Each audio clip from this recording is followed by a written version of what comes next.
Nós estamos estudando o capítulo 3, que é esse diálogo entre a serpente, Eva e depois Adão, que vai culminar na expulsão deles do Jardim de Delícias ou do Éden.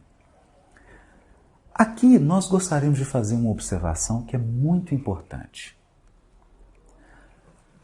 Popularizou-se, sobretudo na Reforma Protestante, especialmente na Reforma Protestante, e durante um tempo na teologia católica, mas apenas durante um tempo, a ideia de que, primeiro, toda a verdade estaria contida no texto bíblico. Então, uma espécie de fundamentalismo bíblico. Lia-se os textos bíblicos, como em alguns setores ainda hoje se lê dessa forma, como se o texto bíblico tivesse uma obrigação de dizer tudo sobre o universo, todas as verdades, para sempre. É óbvio que, com um pouco de raciocínio, com um pouco de reflexão sincera, desapaixonada, com um pouco de bom senso, a gente percebe que isso não é lógico, não faz muito sentido. Não faz sentido por quê? Porque não é da estrutura dos textos, seja qualquer texto, esgotar o assunto. Nenhum texto esgota um determinado assunto. Nós vamos dar um exemplo aqui singelo. Imagine que você seja convidado, ou seu filho que está na escola, seja convidado a fazer uma redação sobre a maçã. Vai falar alguma coisa sobre a maçã, ou a pera, ou o abacaxi, não importa. Imagine se para redigir esse texto você tiver que dizer tudo que existe sobre o abacaxi. Bom, o que vai acontecer? Você vai demorar milhões de anos para escrever esse texto e ele terá bilhões de páginas. Portanto, é da estrutura do texto, entenda isso, é da natureza do texto ser incompleto. Porque todo texto é um pedaço de um diálogo. Isso mesmo.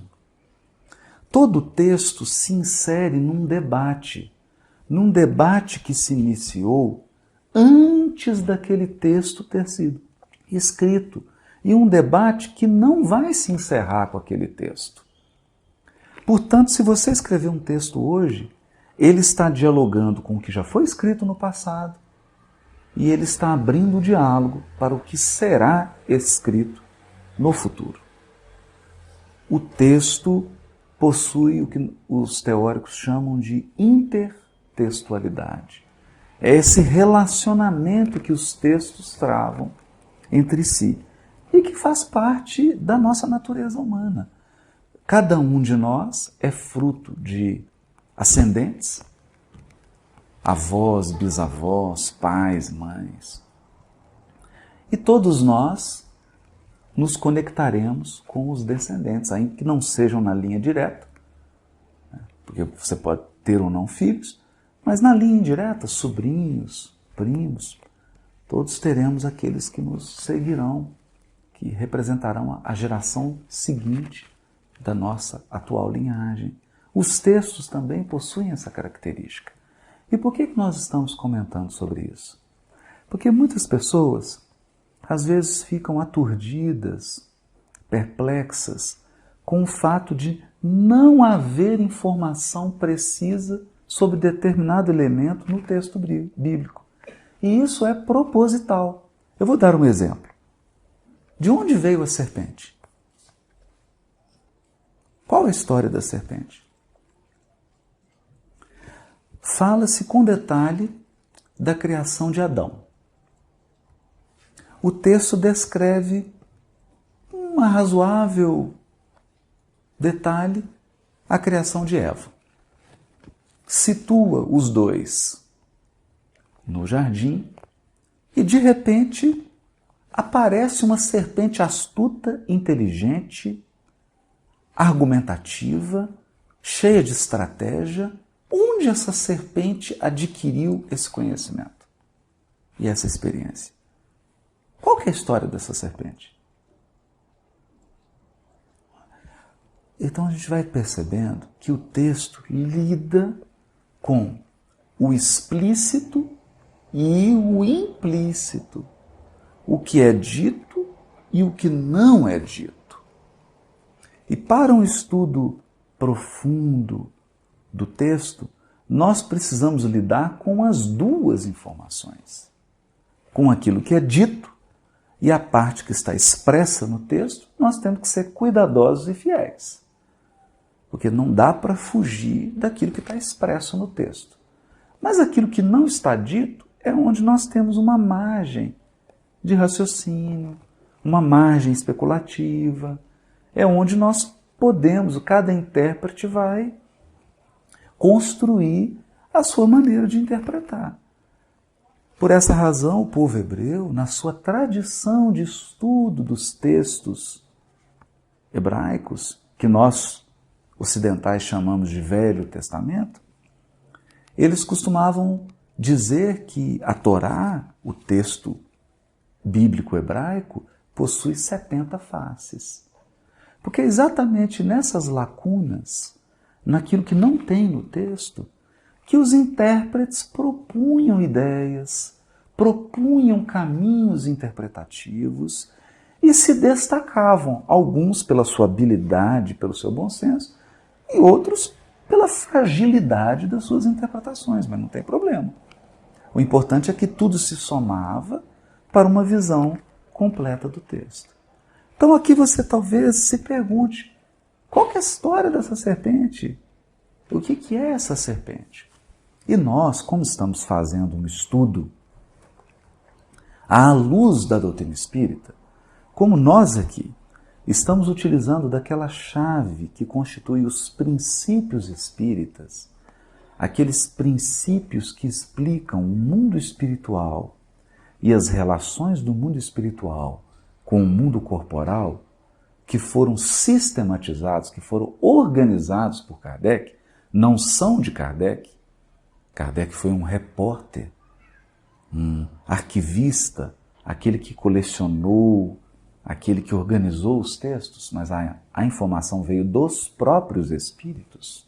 De posse desses princípios e desses conhecimentos, nós aplicamos ao texto. Então, por exemplo, há um princípio que nós aprendemos no Espiritismo de que há a pluralidade dos mundos habitados. Isso significa que todos os globos, todos os astros, todos os corpos celestes são habitados. Os espíritos vão dizer a Kardec que não há vazio. Não há vazio. Agora, nem todos os orbes são fisicamente, biologicamente habitados. Porque os mundos variam na sua conformação, na sua estrutura e variam no seu grau evolutivo. Portanto, há mundos habitados, mais habitados que o nosso. Porque, por exemplo, você pode colocar centenas de terras dentro de Júpiter. Então é natural que a população de Júpiter seja muito superior à população do planeta Terra. Agora, no planeta Júpiter, os seres que lá habitam não possuem mais um corpo biológico estruturado em carbono, físico, tão material quanto o nosso. Mas Júpiter é habitado. Isso implica, então, na ampliação do nosso raciocínio para encarar o universo infinito como a verdadeira humanidade e a Terra como uma pequena família no concerto universal. Olha como que esse princípio abre um horizonte vasto para a nossa investigação.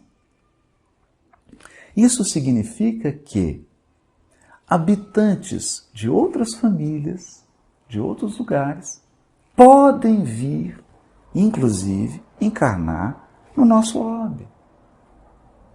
Com as suas conquistas intelectuais, com as suas conquistas morais, mas também com seus defeitos, com as suas más inclinações, com seus maus pendores, trazendo vícios, hábitos, uma série de elementos para essa família, que é a família terrestre.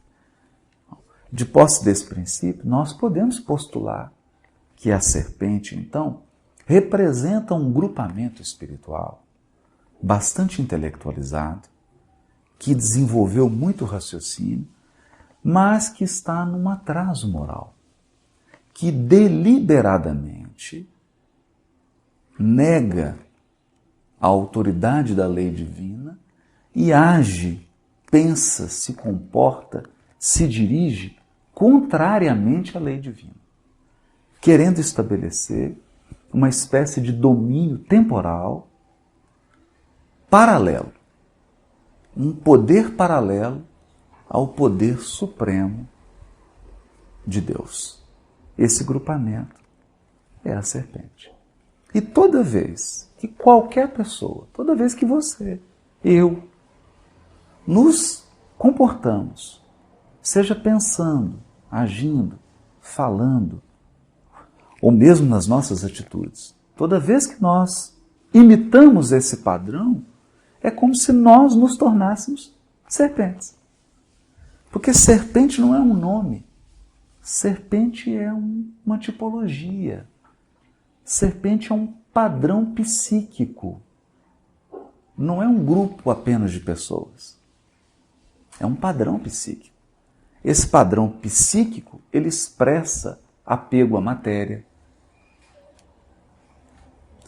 egoísmo, orgulho, prepotência, desejo deliberado de afastar-se de Deus, de não entrar em comunhão com Deus. Esse é o padrão.